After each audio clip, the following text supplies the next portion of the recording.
2026년도 맥추감사 주일을 맞이해서 주님 전에 오신 여러분들을 주의 이름으로 환영하고 축복합니다.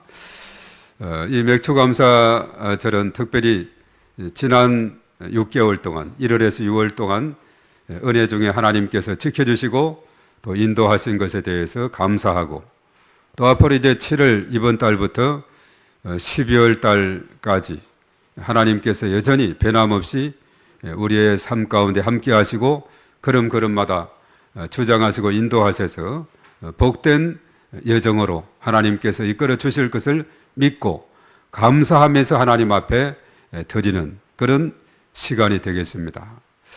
우리가 이 전반기 잘 이렇게 보낸 거 하나님의 은혜인 줄로 믿습니다. 사람이 살아가다 보면은 항상 우리가 변함없이 이렇게 좋은 일만 있는 것이 아니라 때로는 힘들고 어려운 그런 과정도 있고, 또 사실은 밤새 힘든 그런 상황을 보낸 경우도 있어요. 아침에 우리 김윤태 집사님이 아침에 일어나니까 어지러워서 오늘 못 오겠다고 유튜브로 예배를 드리겠다고 그렇게 했는데, 하룻밤 사이에 이렇게 자고 일어나니 도저히 어지러워서 교회까지 나와서 예배를 드릴 수 있는 여건이 못 되는 이런 경우도 있음을 우리가 보게 됩니다. 그런 면에서 볼 때 오늘 이렇게 주님 전에 올라와 우리가 하나님을 예배하고 또 하나님 앞에 영광 돌리는 삶, 너무나도 하나님께서 기뻐하시는 삶이 되는 줄 믿사옵고, 그리고 우리 각자 삶 가운데 하나님의 은혜가 있음을 우리가 감사하지 않을 수가 없는 귀한 시간이 되고 있습니다. 우리가 성경에 볼 때 이스라엘 특별히 사람들에게 3대 절기가 있음을 우리가 보게 되는데, 그 첫 번째로 이제 그것이 뭐냐면 유월절. 우리는 이제 그것이 이제 사순절 고난주간에서 이제 부활절을 지키는 그 절기로 보게 되고, 그리고 칠칠절이라고 있는 그것이 바로 맥추절, 오늘 지키는 맥추절입니다. 그리고 초막절이라고 또 수장절이라고 하는데 추수감사주일로 우리는 지키게 되죠. 그리고 한 가지 더 우리는 성탄절까지 우리는 지키게 되는데, 이스라엘 백성들은 유월절, 맥추절, 그리고 수장절, 이렇게 3대 절기가 있음을 보게 됩니다. 그래서 3대 절기가 있는 때 이스라엘의 모든 남자들은 하나님의 성전이 있는 예루살렘으로 가서 그 예루살렘에서 하나님 앞에 예배를 드려야 되는, 매년 3번이죠. 적어도 3번은 예루살렘에 가서 성전에 가서 하나님 앞에 예배를 드려야 되는 것이, 이것이 바로 이스라엘 백성들에게 준 그런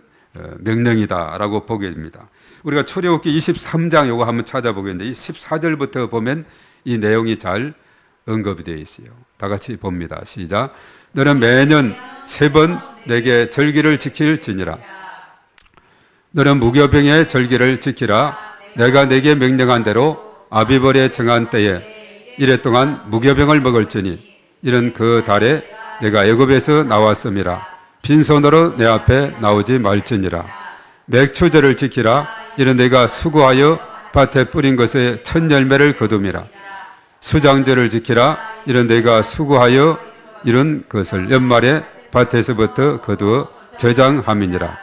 내 모든 남자는 매년 3번씩 주 여호와께 보일지니라. 아멘. 바로 조금 전에 말씀한 그 내용이 바로 이 3대 절기, 여기서는 이제 무교절, 또 유월절을 이제 다르게 언급하고 있는데, 그때와 그리고 맥추절 그리고 수장절에 예루살렘 성전에 와서 하나님 앞에 예배를 드리라. 이렇게 이제 이것 하나님의 명령입니다. 그렇게 해서 이제 이스라엘 적어도 모든 남자들은 3번은 1년에 3번은 성전을 찾게 된다 하는 거죠. 그런데 이제 흔히 서양은 기독교 문화 전통이 있는 그런 지역에서 믿지 않는 사람이라 할지라도 거기에서는 적어도 사람은 태어나서 일생에 3번은 교회에 간다, 이런 말이 있습니다. 그것은 언제 가느냐? 태어났을 때, 때로는 유아 세례를 할 때, 그리고 결혼식 때, 그리고 나중에는 죽어서 장례식 때 간다 해서 적어도 믿지 않는 사람이라 할지라도 3번은 교회를 찾게 된다, 이렇게 하는 말이 있죠. 그런데 우리는 어떻습니까? 우리 믿음의 사람들은 1년에 3번도 아니고, 그리고 더 나아가서 초대교회 성도들처럼 날마다 성전에서나 집에 모여서 하나님 앞에 예배하는 자들이 되어야 된다. 이것을 우리에게 알려주고 있습니다. 바로 이 초대교회 가르침의 중요한 내용이 바로 날마다 신앙이에요. 날마다. 일평생에 3번도 아니고 1년에 3번도 아니라 일주일에 1번도 아니고 날마다 주님 앞에 예배하는 삶. 이것을 참으로 시행해 왔다는 것입니다. 그래서 예배라는 것이 뭐냐 하면 하나님 앞에 엎드리는 거거든요. 그리고 하나님을 높여드리는 것이 바로 예배가 되는 거예요. 하나님 앞에 엎드려 하나님을 높여드리고 하나님을 영화롭게 하는 이것을 말합니다. 그럼 하나님께서 기뻐 받으시고 우리에게는 은혜와 평강으로 충만히 채워주시게 될 줄로 믿습니다. 참 예배가 얼마나 중요한지 몰라요. 그리고 동시에 예배는 우리 자신의 입장에서 볼 때도 보면 이 예배라는 것이 뭐냐 하면 종합 비타민제와 같은 시간이 바로 예배 시간인 줄로 믿습니다. 왜 그런가 하면 예배에 찬양이 있죠. 기도가 있죠. 그리고 감사가 있죠. 봉사, 교육, 친교 뭐 이런 것이 다 예배 시간에 담겨 있는 것입니다. 그래서 우리가 예배 시간을 통해 영육 간의 강건함을 받는 이런 놀라운 시간이 되는 줄로 믿습니다. 그래서 예배를 통해서 우리는 새 힘을 얻는 그런 귀한 시간이 되기 때문에 영적인 종합 비타민제와 같다 이렇게 말하게 되는 것이죠. 특별히 예배 안에는 기도라는 요소가 있어요. 기도가 뭐예요? 하나님과의 대화일 뿐만 아니라 우리의 영적인 호흡이다 그랬어요. 숨을 쉬는 것이다 그랬습니다. 그래서 사람이 숨을 쉬지 않으면 우리가 얼마나 살아갈 수 있을까요? 물속에 집어넣어 보면 압니다. 물속에 집어넣으면 살기 위해서는 어떤 사람은 하여튼 경우에 따라서 해녀들은 한 3분 정도 있다 하는데 보통 사람은 어림도 없는 소리고 우리가 몇 초만 되면 올라와야 되는 거죠. 왜냐하면 숨을 쉬어야 살기 때문에 그런 겁니다.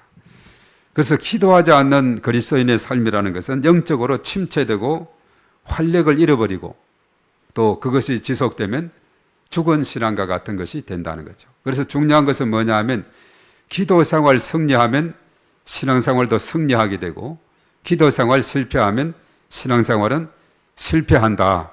이것을 우리에게 알려주고 있다는 것이에요.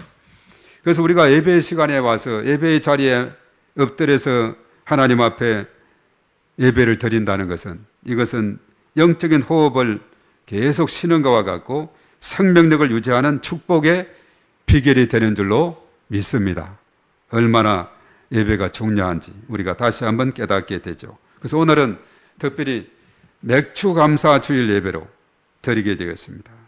맥추감사절은 구약에서 이스라엘 3대 절기라 그랬죠. 그것은 하나님의 명령이라는 것을 우리가 살펴볼 수가 있게 됐어요. 왜냐하면 맥추절을 지키라 이렇게 했으니까 하나님의 명령이죠. 거기에 우리는 순종을 해야 되는데 그래서 오늘 특별히 맥추감사 주일을 맞이해서 그럼 우리가 어떤 태도로 하나님 앞에 나아가야 할까? 오늘 이 본문의 말씀을 통해서 우리가 살펴보고자 하는 겁니다. 자, 맥추감사절을 우리가 하나님 앞에 보내면서 어떠한 태도로 어떠한 자세로 하나님 앞에 나아갔으면 좋겠느냐. 오늘 본문은 우리에게 아주 명확하게 잘 말씀해 주고 있습니다. 우선 이거 10절의 말씀에 볼 때 이 맥추절을 지키는 자세에 대해서 언급하고 있는데 우리 한번 10절을 우리가 읽은 대로 봅니다. 시작. 네 하나님 여호와 앞에 77절을 지키되 네 하나님 여호와께서 내게 복을 주신 대로 내 힘을 헤아려 자원하는 예물을 드리고. 아멘. 자, 여기에서 볼 때 맥추절을 지키는 첫 번째 요소는 뭐냐? 내게 복을 주신 대로 헤아려 예물을 드리라. 이렇게 말하고 있어요. 우리가 이제 구약에서부터 쭉 이렇게 성경을 읽어 나오다 보면은 하나님께 드리는 제사, 특별히 구약의 제사는 오늘 예배로 우리가 이해를 하면 됩니다. 거기에는 언제나 항상 예물이 함께 있음을 보게 되는데 성경의 최초의 제사를 지낸 사람이 가인과 아벨이죠. 아담과 하와의 그 아들이었던 가인과 아벨의 이야기인데, 가인은 농사하는 자였고 아벨은 뭐 하는 자였습니까? 양을 치는 자였죠. 자, 이것이 이제 그들에게 있어서 나중에 세월이 지나고 각자의 소산물을 가지고 하나님 앞에 이제 예배를 드리는 그런 모습을 보게 됩니다. 자, 이것이 이제 창세기 4장의 1절에서 5절까지 잘 설명이 되고 있습니다. 자, 거기에서 누구의 예배는 받고 또 누구의 예배는 받지 않았느냐, 여기까지 언급이 됐는데, 자, 다 같이 봅니다. 시작. 아담이 그의 아내 하와와 동침하며 하와가 임신하여 가인을 낳고 이르되 내가 여호와로 말미암아 덕남하였다 하니라. 그가 또 가인의 아우 아벨을 낳았는데 아벨은 양치는 자였고 가인은 농사하는 자였더라. 세월이 지난 후에 가인은 땅의 소산으로 제물을 삼아 여호와께 드리고 아벨은 자기도 양의 첫 새끼와 그 기름으로 드렸더니 여호와께서 아벨과 그의 제물은 받으셨으나 가인과 그의 제물은 받지 아니하신지라. 가인이 몹시 분하여 안색이 변하니. 여기까지 봅니다. 자, 가인과 아벨이 각자 자신들의 그 직업에 따라서 가인은 농사하는 자이기 때문에 농작물로, 그리고 아벨은 양치는 자이기 때문에 양의 새끼와 그 기름으로 드렸는데, 가인의 것은 받지 아니하고 아벨의 제물은 하나님께서 받으셨다 하는 이런 기사가 나오고 있죠. 그래서 그 당시에 바로 가인과 아벨의 예배에 대한 것이 바로 기록이 되어 있습니다. 그리고 레위기서에 보면 5대 제사가 되어 있어요. 번제, 소제, 화목제, 속건제, 속제제, 역시 하나님 앞에 구별해 드리는 제물이 거기에 담겨 있습니다. 그리고 이제 신약 시대에 와서 이 초대교회 성도들의 삶에서도 보면은 매주일 첫날, 바로 주일이죠. 그날 어떻게 했는가? 자, 이것은 고린도전서 16장 2절의 말씀에 보도록 하겠습니다. 자, 고린도전서 16장 2절 다 같이 시작. 매주 첫날에 너희 각 사람이 수입에 따라 모아 두어서 내가 갈 때 연보를 하지 않게 하라. 아멘. 자, 여기서 보면 매주 첫날에 미리 잘 모아 준비를 해서 드리도록 해라. 이렇게 말하고 있습니다. 이것은 뭐냐? 매주일마다 하나님 앞에 드리는 것. 요즘으로 말하면 주일 헌금이고 또 주정 헌금이 여기에 해당이 되는 거죠. 우리 교회도 전에 이제 제가 부임했을 때 계속 그때 예배마다 헌금 바구니를 돌렸어요. 그래서 한 2009년인가 그때쯤 돼서 우리 장로님들과 상의해서 당회를 해서 바구니 돌리지 말고 뒤에 헌금함을 준비해서 들어오면서 자발적으로 드릴 수 있도록 하자 해서 지금까지 오고 있습니다. 그렇게 해서 이제 자발적으로 들어오면서 우리가 헌금을 하고 있죠. 어떤 새신자는 보니까 예배 때마다 수요일 날도 올 때, 금요일 날도 올 때 예배 때마다 헌금하며 헌금을 하는 이런 새신자도 있었습니다. 지금은 또 이사 가서 나오지 않고 있는 그런 가운데 있지만은 다니는 교회에서 철저하게 이 예배에는 바로 예물이 동반한다는 것을 철저하게 배웠던 그 신자였던 것 같습니다. 그래서 적어도 우리는 주일 낮에 주일 헌금 이 개념을 잘 생각하는 것이 바로 구약에서 가르치는 예배, 그리고 신약시대 초대교회가 우리에게 보여줬던 예배인 것을 우리가 보게 되는 것이죠. 그리고 사실 우리 지방에서 가장 큰 세한교회 같은 경우는 주일 낮에도 헌금을 하지만 주일 밤 예배가 있어요. 밤 예배도 헌금 바구니를 돌리고 또 금요일 날 금요 심야 기도회 때 또 헌금 바구니를 돌리고 이렇게 하는 모습을 보게 되죠. 그래서 이 큰 교회들은 그냥 큰 교회가 되는 것이 아니에요. 정말 말씀의 가르침대로 잘 순종하며 지켜나가게 될 때 그게 따르는 복이 있는 것을 우리가 보게 되는 것이죠. 이렇게 하는 것은 뭐냐 하면 내 보물이 있는 곳에 내 마음이 있다. 마태복음 6장 21절에 그렇게 말씀을 하고 있습니다. 그래서 이 맥추절을 지키는 데 있어서도 잘 준비된 바로 그 예물을 복을 받은 대로 헤아려서 또 한 주간을 감사하고 하나님 앞에 드리라 이렇게 말합니다. 그래서 예배와 헌금은 그 예물은 뗄 수 없는 관계다 하는 거죠. 그래서 우리가 볼 때 마태복음 22장의 20절의 말씀에 보면은 내게 주신 모든 것이 하나님께로부터 왔다는 그 청지기의 고백이 바로 하나님 앞에 드린 예물인 것을 보는데, 자, 마태복음 22장 20절을 봅니다. 시작. 예수께서 말씀하시되 이 형상과 이 글이 누구의 것이냐? 이르되 가이사의 것이니이다. 예, 이르시되 그런즉 가이사의 것은 가이사에게, 하나님의 것은 하나님께 바치라 하시니, 그들이 이 말씀을 듣고 놀랍게 여겨 예수를 떠나가니라. 예, 가이사의 것은 가이사에게, 하나님 것은 하나님께 바치라, 그렇게 말했고, 또 역대하 29장에 보면은 31절부터 보면 하나님의 은혜에 대한 진심 어린 감사의 표시가 어떻게 드러났는가를 아주 생생하게 말씀하고 있는데, 역대하 29장 31절도 다 같이 봅니다. 시작.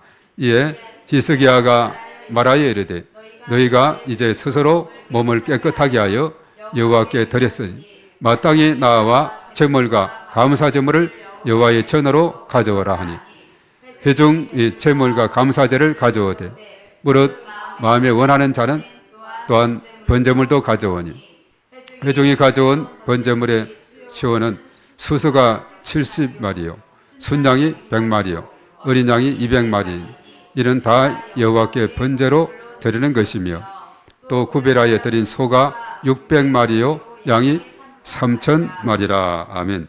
어마어마한 이런 양으로 하나님 앞에 가져온 이런 모습을 보게 되는 것입니다.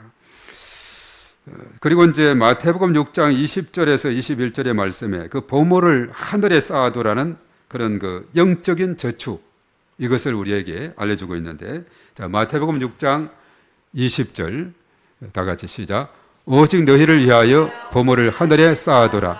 거기는 조음이나 동록이 해하지 못하며 도둑이 구멍을 뚫지도 못하고 도둑질도 못하느니라. 내 보물 있는 그곳에는 내 마음도 있느니라. 아멘.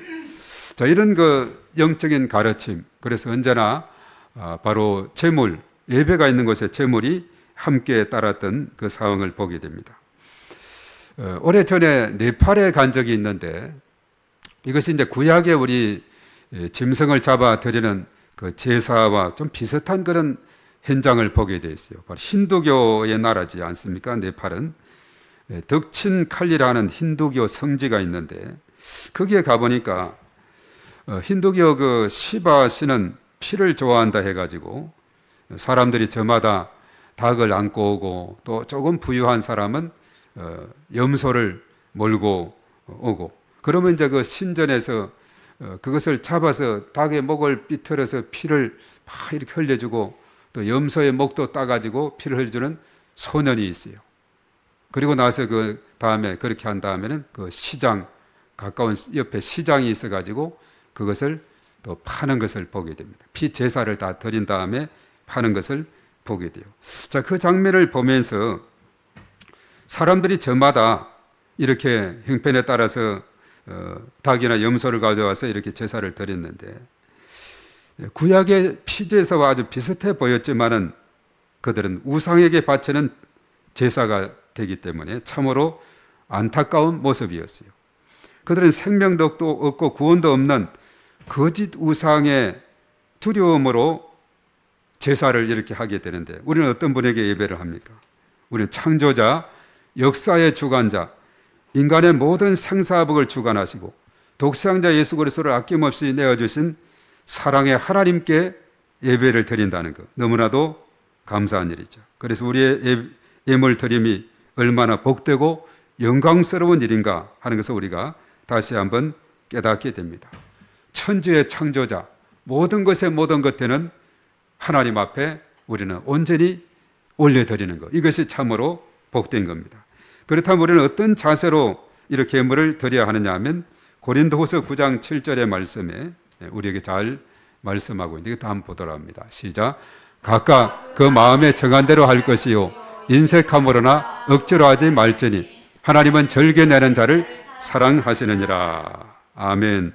하나님이 우리에게 베풀어 주신 그 복을 손가락으로 헤아려 보면서 우리는 그저 자원하는 심령으로 힘을 다하여 하나님 앞에 감사해야 된다, 이것을 말하고 있습니다. 그래서 우리가 드리는 11조나 주일 헌금이나 감사 예물, 이 심는 자에게 하늘문을 여시고 쌓을 곳이 없도록 부어주실 것이고, 누이 되어 누르고 흔들고 넘치도록 하나님은 우리에게 채워주실 줄로 믿습니다. 자, 누가복음 6장 38절의 말씀에 보도록 합니다. 다 같이 시작. 주라 그리하면 너희에게 줄 것이니 곧 후이 되어 누르고 흔들어 넘치도록 하여 너희에게 안게 주리라. 너희가 헤아리는 그 헤아림으로 너희도 헤아림을 도로 받을 것이니라. 아멘. 그렇기 때문에 우리가 정말 내게 주신 그 복을 헤아려 그리고 하나님 앞에 예물을 올려드리는 이러한 삶을 통해서 오히려 더 큰 하나님의 축복이 우리 가운데 임하는 그런 삶이 되라는 이런 가르침을 오늘 특별히 맥추절을 맞이해서 알려주고 있습니다. 그리고 두 번째는 뭐냐 하면 11절의 말씀에 나와 있는데요.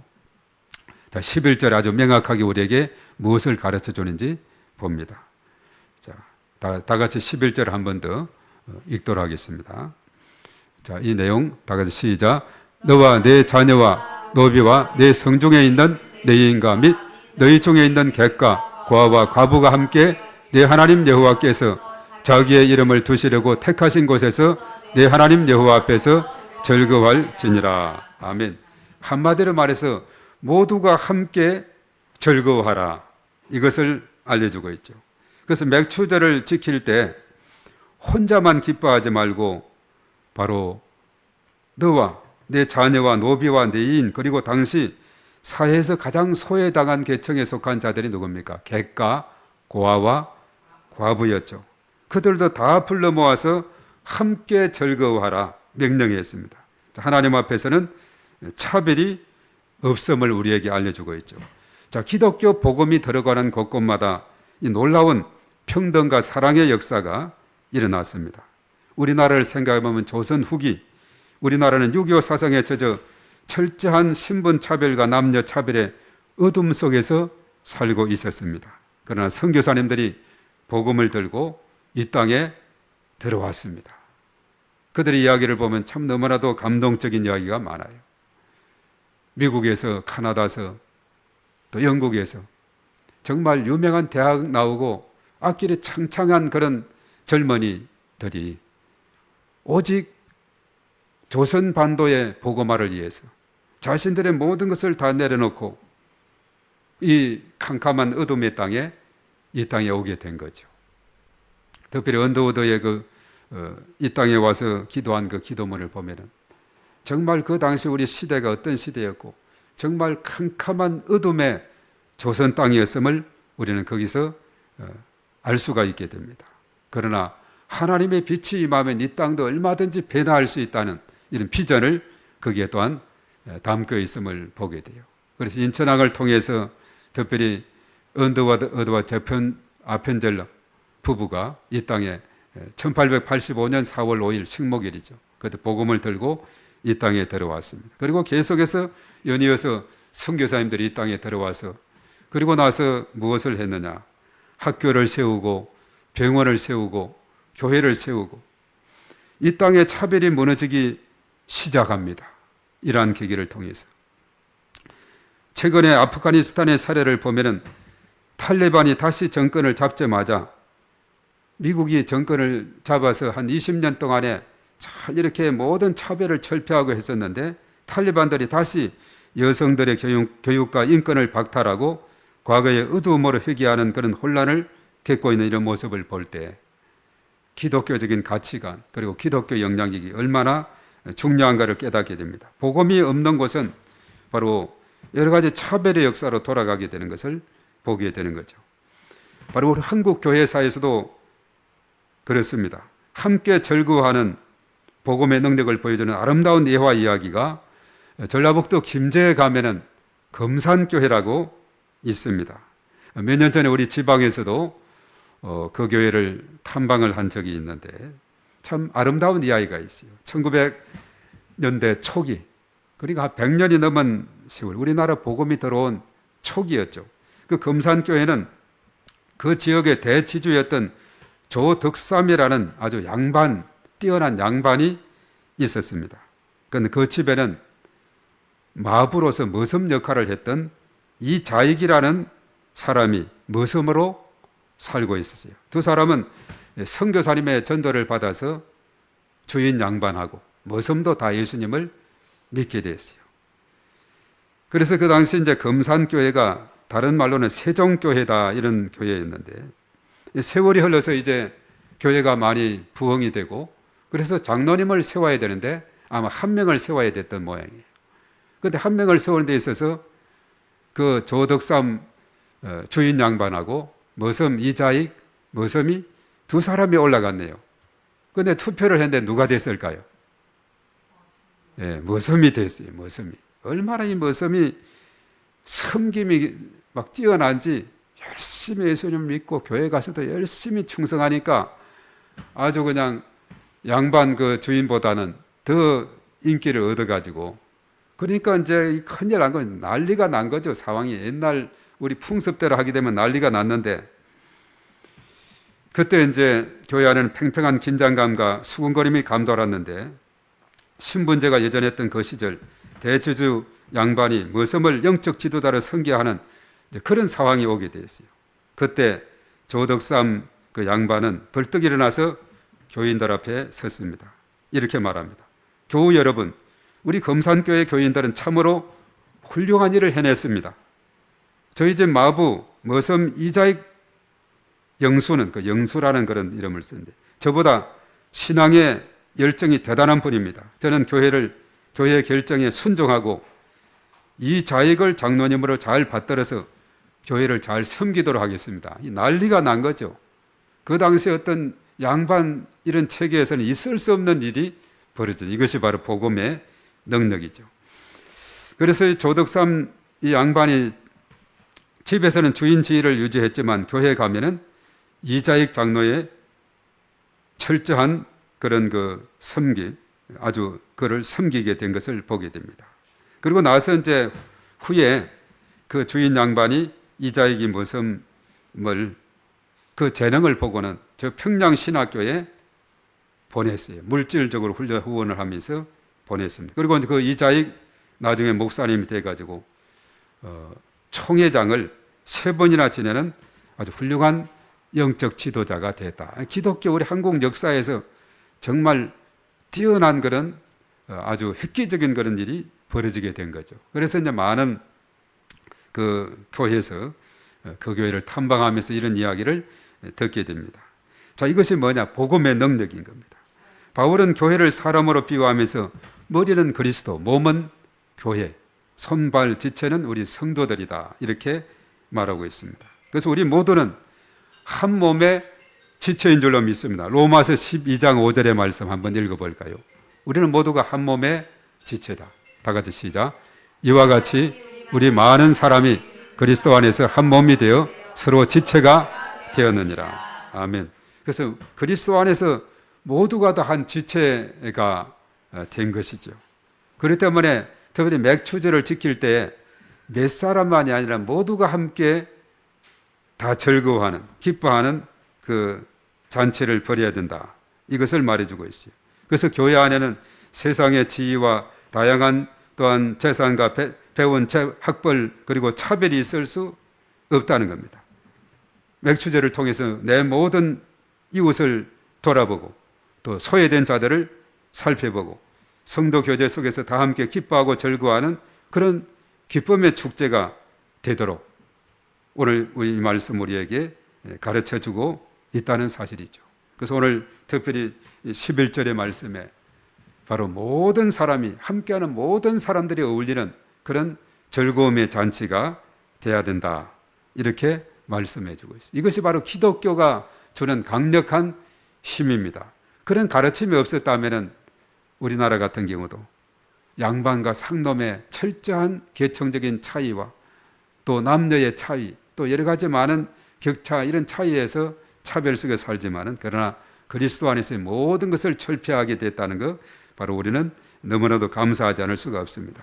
그리고 마지막으로 생각할 것은 12절에 나오는 말씀인데 우리가 기억해야 될 것이 있습니다. 자, 12절의 말씀 무엇을 기억해야 되는가? 자, 다 같이 시작. 너는 애굽에서 종되었던 것을 기억하고 이 규례를 지켜 행할지니라. 아멘. 자, 우리 마지막으로 하나님께서는 이 절기를 지킬 때에 과거 애굽에서 종되었던 때를 기억하라 이렇게 말했어요. 이스라엘 백성들의 애굽에서의 종살이를 하고 400년 동안에 그 애굽 땅에 거주하게 됐죠. 물론 이제 요셉 시대에 가나안 땅이 가뭄으로 인해서 70명의 가족이 요셉 덕분에 애굽의 그 나일강 하류 고센 땅, 기름진 땅에서 이주해서 잘 살게 되는 그런 은혜도 힘있게 됐네. 나중에 시간이 지나면서 요셉을 알지 못하는 바로 왕이 이제 무엇을 두려워하게 됐느냐. 이 히브리 사람들은 얼마나 자녀들을 많이 낳고 인구가 잘 늘어나는지 애굽의 왕이 생각할 때 만약에 지금 사이가 좋을 때는 문제가 없지만은 사이가 좋지 않고 만약에 서로 사이에 전쟁이 일어난다면은 애굽 사람들이 인구가 훨씬 많아지면 히브리 사람들이 인구가 많아지면 우리 애굽 사람들을 위협하게 될 것이다. 그래가지고 장계를 벌였어요. 바로 히브리 사람들에게 국고성 비돔과 람셋이라는 큰 성을 쌓도록 열심히 그 일을 하도록 매진을 하도록 하면은 자녀들이 줄어들겠지 생각을 했어요. 곳곳에 보면 우리 세계를 다니보고 중국에 만리장성이 있죠. 또 곳곳에 보면 성들이 있어요. 유럽 지역에도 그러고 우리나라도 남한산성이라든가 각종 성이 있죠. 이 성을 쌓려면 참 그거 보면은 놀라워요. 어떻게 도대체 이런 성을 쌓았을까? 참 감탄하지 않을 수가 없는 그런 가운데 있어요. 그 애굽 땅에도 국고성 비돔과 나암셋 성을 쌓게 됐는데 그래서 이제 성을 쌓기 위해서 이렇게 막 일을 시키죠. 그래도 변화가 없고 자녀들은 여전히 잘 이렇게 또 줄어들지 않게 되니까 나중에는 더 혹독하게 집을 주지 않고 벽돌을 똑같이 생산하라고. 그러면 8시간 일할 거 10시간, 12시간 일을 해도 그 목표를 채우기가 힘든 그런 가운데 있죠. 그러면 또 자녀들이 줄어들겠지. 그러지 않았어요. 여전히 늘어나게 되니까. 그래서 나중에는 산파들에게 너네들이 가서 이제 아기를 받을 때 남자아이가 나면 강물에 던져버려 죽이라고 이렇게 지시를 했어요. 근데 산파들도 지혜가 있고 하나님의 은혜가 있은지라 그랬죠. 죽이지 못했는데 나중에 왜 안 죽이냐니까 우리가 가니까 히브리 사람들은 건강해서 먼저 아이를 낳아버렸다고. 그래서 못 죽였다고 이렇게 말이죠. 그러자 또 이제 쓴 계략이 있습니다. 그것이 뭐냐? 남자가 아이를 낳으면 다 이제 강물에 던져 죽이라고 이렇게 명령을 하게 되죠. 그 어려운 시대에 누가 태어나게 됐느냐? 모세가 태어나게 되죠. 그래서 모세 그 아버지 아므람과 그리고 어머니 이름이 누구라 그랬죠? 요게벳이라 그랬죠. 아므람과 요게벳입니다. 출애굽기 6장 20절에 나오는데 그래서 어린 아이를 태어났는데 3개월 동안 숨겨서 잘 길렀지만은 그 이상은 도저히 기를 수가 없어가지고 아이가 우는 소리가 나잖아요. 그래서 지혜가 떠올랐어요. 갈대 상자에다가 아이를 담아서 그냥 던지면 죽으니까 갈대 상자에 담아서 나일강에 띄우고 그랬겠죠. 하나님의 뜻대로 하옵소서, 주 뜻대로 하옵소서 이렇게 그냥 하나님께 다 맡겼겠죠. 그런데 마침 하나님의 계획과 섭리는 놀랍습니다. 이스라엘을 구원할 구원자가 거기에 떠 있거든요. 마치 바로왕의 공주가 나일강에 목욕하러 왔다가 보니까 어떤 갈대 상자가 떠내려와요. 그 시녀들을 시켜가지고 보니까 한 아이가, 히브리 아이가 있는 거예요. 그래서 자기 양아들로 삼았어요. 이것을 기르기 위해서는 이제 히브리인 사람 중에서 이제 유모를 구해야 되겠다 했는. 그래서 유모로 그 어머니, 친어머니 요게벳이 가서 사례를 받아가면서 아기를 젖을 먹이고 키우면서 그러면서 늘 아기와 함께 있기 때문에 민족 교육을 시켜주는, 그래서 왕궁에서 40년 동안 영재 교육을 받는 그런 하나님의 놀라운 계획, 그리고 광야 40년 연단의 시간을 거쳐서 마지막 40년 출애굽의 그 40년의 광야 생활을 다 인도하고 느보산에서 가나안 땅을 멀리 바라보는 느보산에서 그의 생을 마감하게 되는 이런 놀라운 것을 보게 된 것이죠. 모든 것이 하나님의 전적인 은혜로 이스라엘은 종살이에서 해방되게 된 겁니다. 모세를 지도자로 삼아서, 민족의 지도자로 삼아서 해방이 된 것이, 이 해방의 기쁨이 얼마나 큽니까? 우리나라도 1910년 한일 합방으로 나라를 잃고 1945년 8월 15일 광복이 되기까지 많은 일제강점기에 어두운 터널을 지나왔죠. 그날 8월 15일에 해방의 날을 맞이해서 온 백성들이 손에 태극기를 들고 대한독립 만세라고 외치며 눈물을 흘린 그 영상들, 우리 광복 이후에 태어난 사람들 영상을 통해서 보면서 생생한 그때의 기억을 우리가 찾게 되는 거죠. 억압과 종노릇에서 해방되어서 자유를 누린다는 것이 얼마나 큰 복인지 모릅니다.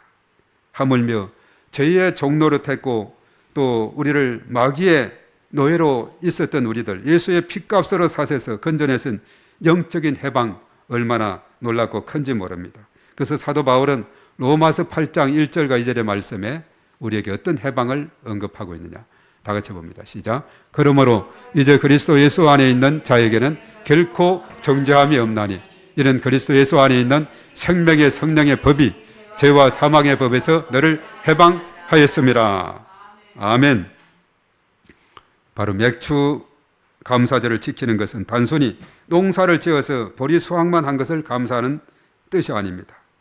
원래 어디에 있었는지 기억하라는 거죠. 과거에는 저와 여러분들이 죄와 사망의 어둠에서 지옥 형벌을 향해 달려가던 노예와 같은 우리들, 이제는 빛 가운데 인도하시고 하나님의 자녀로 삼아주신 구원의 그 첫 사랑과 은혜를 기억하면서 감사하라는 그런 명령이 담겨 있는 겁니다. 얼마나 참 우리는 하나님 앞에 감사할 일들이 많이 있는지 몰라요. 이 땅에 살아가는 많은 사람들이 정말 다양한 환경과 여건 가운데서 지금도 살아가고 있어요. 우리는 어제 전도를 교회 앞에서 하면서 특별히 지역에 속한 많은 사람들을 만날 수가 있었고 또 이렇게 시원한 음료를 나누면서 또 의자에 앉아서 또 대화할 수 있는 이런 시간들을 많이 가지면서 참 많은 사람들이 참 다양한 생각과 환경과 여건 가운데서 살아가고 있구나.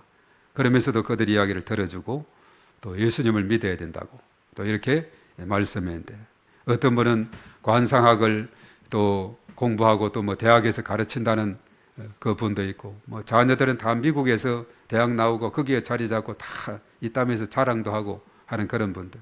그러면서도 그 여동생은 여자 목사님이고 남동생은 장로님인데 본인은 불교래요. 이런 분도 있더라고. 예. 그러니까 형제들 사이도 이렇게 다양한 차이가 있음을 보게 됩니다. 그동안에 다른 거 많이 연구했는데 성경도 한번 연구해 보시라고. 저 이야기 들어보니까 정말 많은 것을 알고 있긴 한데 이 성경은 잘 모르고 있어요. 잠시 이야기를 이렇게 나누기도 했습니다만, 그런 분도 있고 등산을 갔다가 오면서 또 이렇게 음료를 먹으면서 쭉 살아온 이야기. 20살까지는 교회를 다녔는데 그 이후는 못 다니고 있다고 한 70세 정도 된 분, 그런 이야기도 있고, 또 이제 군인 소위로 인간에서 첫 소대장으로 52사단으로 또 부임을 해서 산책을 하다가 만난 또 초급 장교도 만나게 되고, 교회 다니냐니까 제 이름요 예찬이에요. 할아버지가 믿어서 예찬이라고 짓다는 거예요. 예찬이. 생각만 해도 예수님 찬양하라는 그런 내용 아니에요. 그러면서도 교회는 안 다니고 있어요.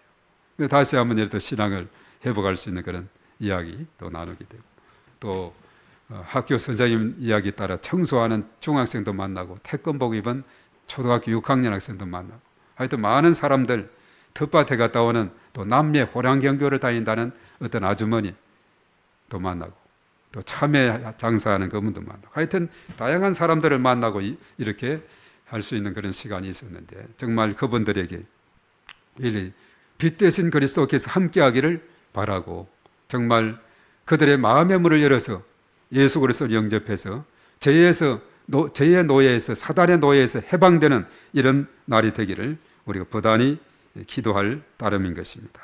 그래서 우리가 이런 그 전도의 현장이 너무나도 중요한 자리다 하는 것을 다시 한번 깨닫게 됩니다. 자, 이 맥주 감사절을 지키는 것은 이 시대를 향한 하나님의 명령이자 축복의 통로가 된다 하는 사실입니다.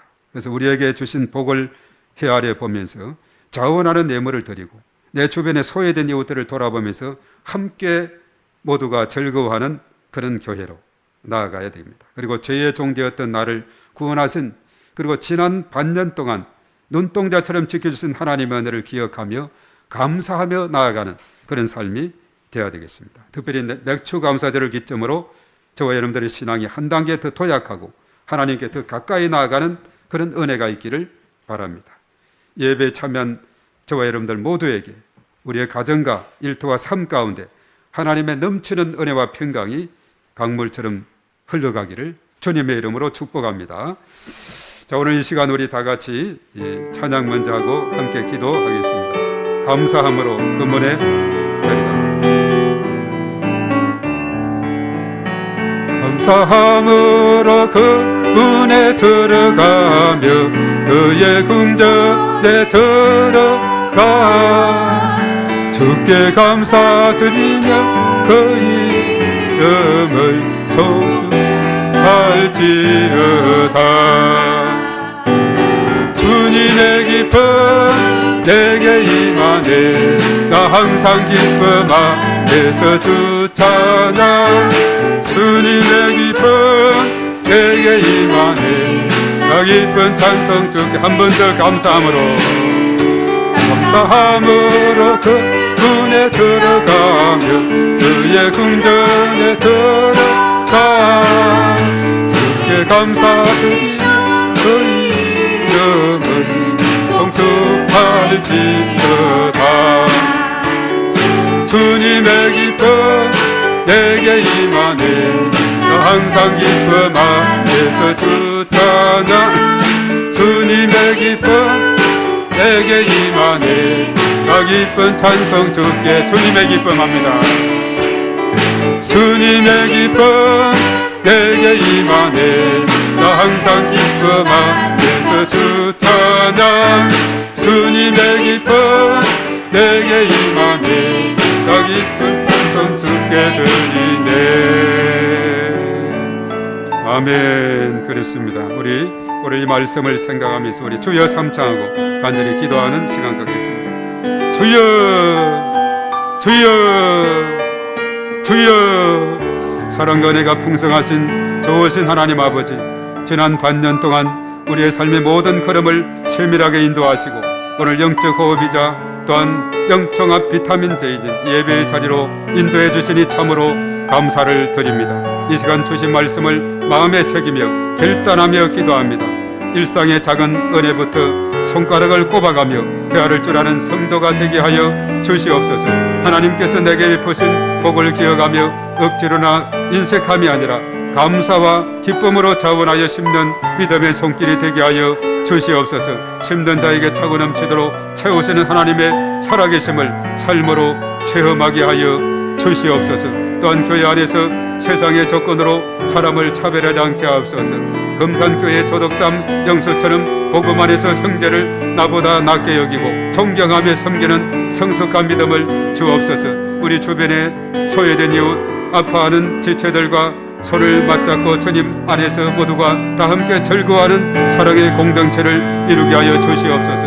또한 죄와 사망의 종로를 타던 우리를 생명의 법으로 해방해 주신 구원의 감격을 결코 잊지 않게 하여 주시옵소서. 너는 애굽의 종되었던 것을 기억하라신 말씀을 기억하면서 어둠에서 빛으로 옮겨주신 주님의 십자가 사랑에 날마다 감사함으로 반응하는 삶을 살아가게 하여 주시옵소서. 오늘 맥주 감사절을 지내면서 우리의 신앙이 형식에 머물지 않고 하나님 앞에 한 걸음 더 가까이 나아가는 영적 도약의 계기가 되게 하여 주시옵소서. 오늘 결단하며 나아가는 모든 성도들의 또한 가정과 일터 위에 흔들어 넘치도록 안겨주시는 하나님의 복이 강물처럼 흘러넘치게 도와 주시옵소서. 주여 믿습니다. 감사합니다. 주님 영광 받아 주시옵소서. 기름 부어 주시옵소서. 충만케 하여 주시옵소서. 있습니다. 이제는 우리의 길과 진리와 생명이신 주 예수 그리스도의 은혜와 하나님 아버지의 극진하신 사랑하심과 성령님의 기름 부으심, 교통하심, 충만하심이 오늘 이 시간 참여한 우리 모두에와 우리의 가정과 자녀생활, 직장, 사업장, 일터 위에 몸된 교회와 이 나라 민족과 온 열방 위에 이제와 영원토록 함께 하시옵기만을 간절히 축원하옵나이다. 아멘.